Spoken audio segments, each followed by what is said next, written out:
everyone, it's Cheryl from Teaching 2 and 3-year-olds. This week's theme is gingerbread.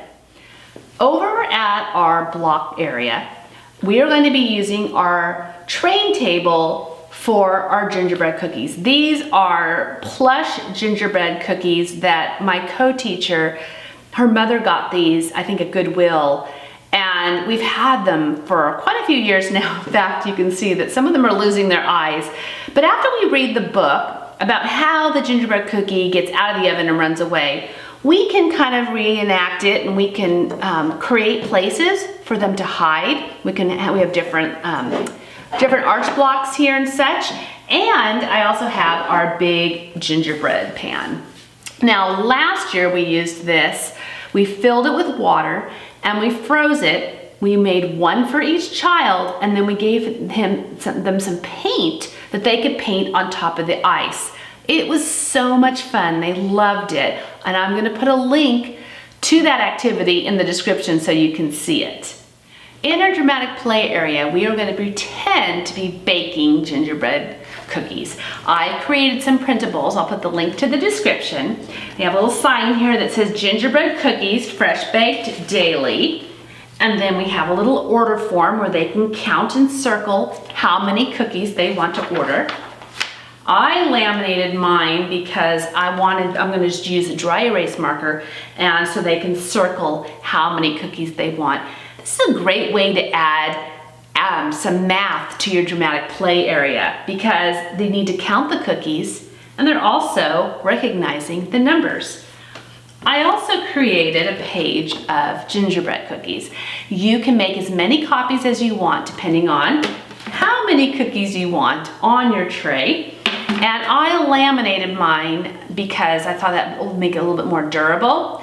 And then I just cut out each one, put them on the cookie sheet, and then, okay, is this cute or what? I found this in a used store when we were on the coast a few years back, and I just knew that it would be a great addition to our gingerbread theme.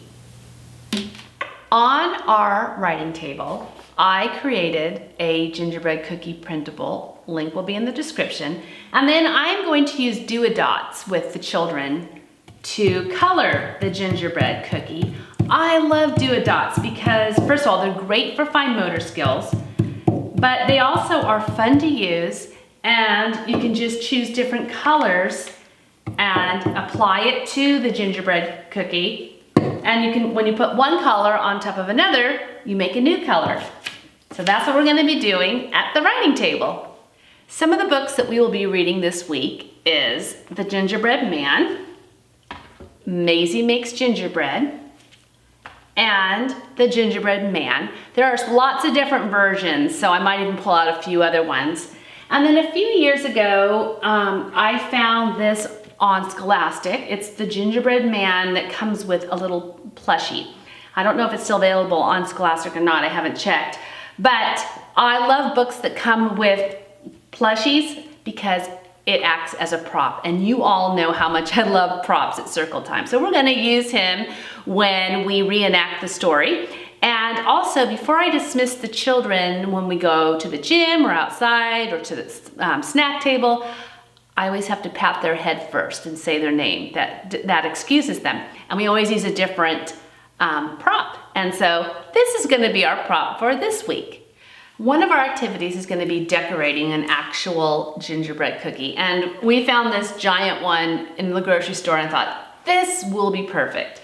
And the kit comes with some icing, and it comes with some gumdrops. It also comes with these little mints that I will not use because these just look like a choking hazard. So I'll now probably find some sprinkles and some other things that'll be more suitable for this age group. But how fun will it be to decorate a big gingerbread cookie? On the light table, we will be building a gingerbread house. I created a printable that I will leave the link in the description. First of all, I laminated all the pieces so they'd be more durable. And then I taped the house itself to the light table. And then there's just all these different accessories that the children can put on wherever they want. And we'll just kind of keep the pieces here, and they can build as they want, take it apart, build it again. And if you don't have a light table, you can do this just on a tabletop. On our easel, we will be painting a gingerbread cookie. Now, you can use this printable. We'll use this on one of the days, and it's the same one that I used at the writing table. And I also am going to cut out a larger gingerbread cookie that I'm just going to cut it out of construction paper that the children can all work on together. We tend to get a few children working at the easel at once. And I'm just going to pour the paint into a container, a little tray. And I thought I would use these fun foam brushes because we haven't used them yet this year. And then one of our art activities is going to be using golf balls to paint gingerbread cookies. I made this printable. It's just a smaller printable version of the one that's at our writing table and on our easel. And I just doubled them up and put 2 on a page. And you just cut them out, place them into the container, put your golf balls in, and then you're going to squeeze some brown paint in there and then just move the marbles around, and that distributes the paint on the gingerbread cookie. And then another thing that we're going to be doing, we've been busy making ornaments for our parents, and if we're going to make things, I also like to wrap them in a handmade bag. So every year I kind of change it a little bit, but this year the children are going to use a star, and then we have this fun, it's glitter paint, and they can choose what colors they want, and they're just going to stamp on both sides. This is a white craft bag, and they just simply stamp the stars on it, and then after it dries, we'll put some tissue paper in there, we'll put the ornaments in there, and then we will tie it and add the Christmas tree card that they have made for their parents. In our sensory bin, we have these fun paper mache gingerbread boxes that I found on Amazon a couple years ago. I am really impressed with how these have held up because all of our preschool classes have used them, and they've been handled by a lot of children, but they're really sturdy. And unfortunately, the last time I checked, they were out of stock. So I'm hoping they come back. I'm still gonna put the link in the description. I don't know if they'll restock or not, but I really hope they do because they are awesome for this activity. I also have these little gingerbread bendables that I got. I'll put the link to those as well. And so the children really, what they love doing is putting them inside the boxes, of course. And then we have coffee beans. I love using coffee beans in the sensory bin because you can hear how it sounds when they fall. They feel real fun in the hands. They're just kind of smooth, silky, and they smell amazing. And again, children love to fill the gingerbread boxes with the beans.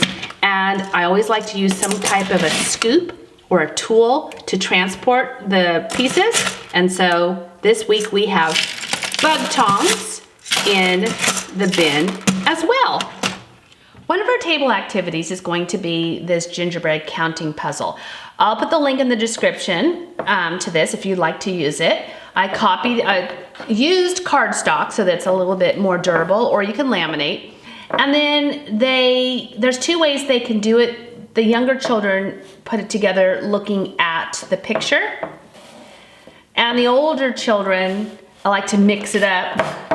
And then they have to use the numbers to put them in order to put the puzzle together as well.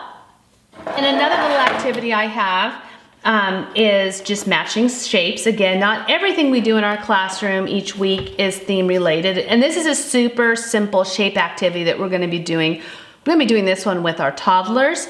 And that is just simply just kind of matching the shape on top of the labeled shape. Just like that. Easy and simple. And that's how our classroom is set up for the gingerbread theme. If you are not yet subscribing to my newsletters, make sure to click on the link in the description and sign up today because you will get even more than what you see in these videos. You will get free printables and activities, and I have different segments depending on if you're a teacher or a parent or a grandparent, or if you want my Friday freebies. And make sure you're subscribing to this YouTube channel so that every time I publish a new video, you get notified.